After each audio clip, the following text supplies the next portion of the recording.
রাষ্ট্রপতি ভাষণে আমি নতুন কিছু দেখতে পাচ্ছি না। 2024-এর রাষ্ট্রপতি ভাষণের যেটা রয়েছে স্পিচটা, বইটা রয়েছে এখনকার যেটা দিয়েছে 2025-এ, যদি তুলনা করা যায় দেখবেন নতুন কিচ্ছু নেই। মানে গত এক বছরে নরেন্দ্র মোদী সরকার কিছুই এগোতে পারেনি, সেটা হচ্ছে এক নম্বর।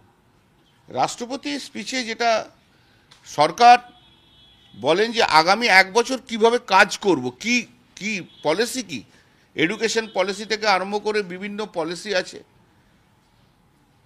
হেলথ এটসেট্রা এটসেট্রা, কি পলিসিটা, কি দেশকে চালাবার পলিসিটা কি, সে পলিসিটাই তো নেই, কিছুই বলেননি, কোনো কিছুই নেই।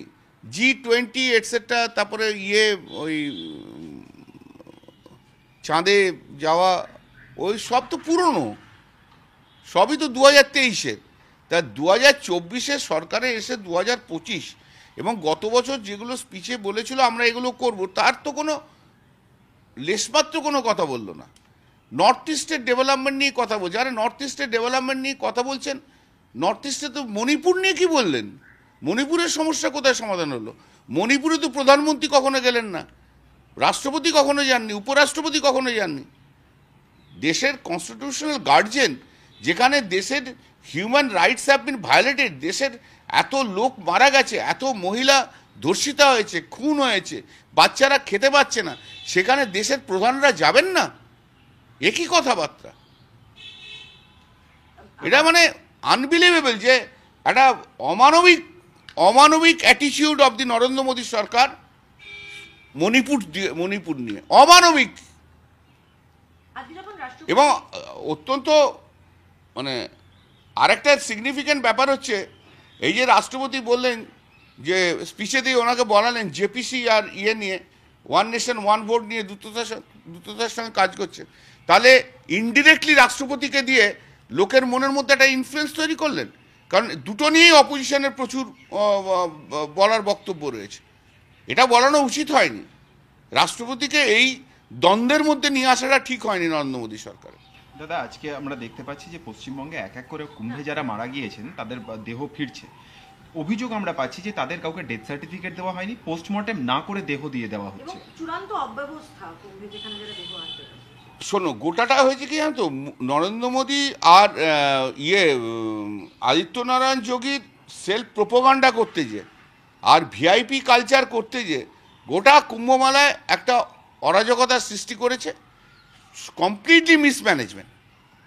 আর উত্তরপ্রদেশের পুলিশের সেই কোয়ালিটি নেই যে এটা কন্ট্রোল করবে, তার জন্য আজকে এই অবস্থা হয়েছে। তাতেও তো একটা মানুষের একটা থাকে যে আমি কাজগুলো করি, বাকি কাজগুলো, পরপর ডেড বডি বেরিয়ে যাচ্ছে, পোস্টমর্টম হয়নি, রেজিস্ট্রেশন হয়নি, এই ডেড বডিগুলো কী করে হবে, ক্রিমেশন হবে, কে ডেথ সার্টিফিকেটটা দেবে?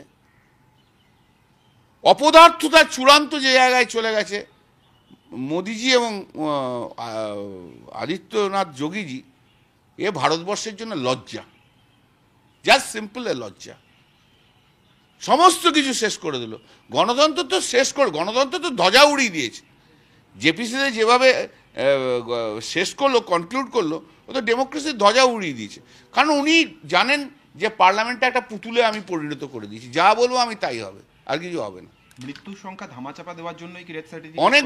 অনেক বেশি ডেথ হয়েছে, অনেক বেশি, সেগুলো ওনারা স্বীকার করতে চাইছেন না। করোনাতেও এই জিনিস হয়েছিল, কিন্তু বলেননি।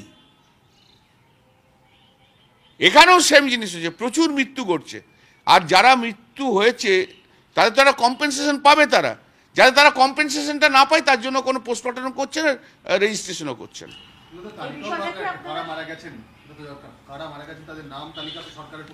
উচিত ছিল একদম। List should have been published, circulated, everybody should no.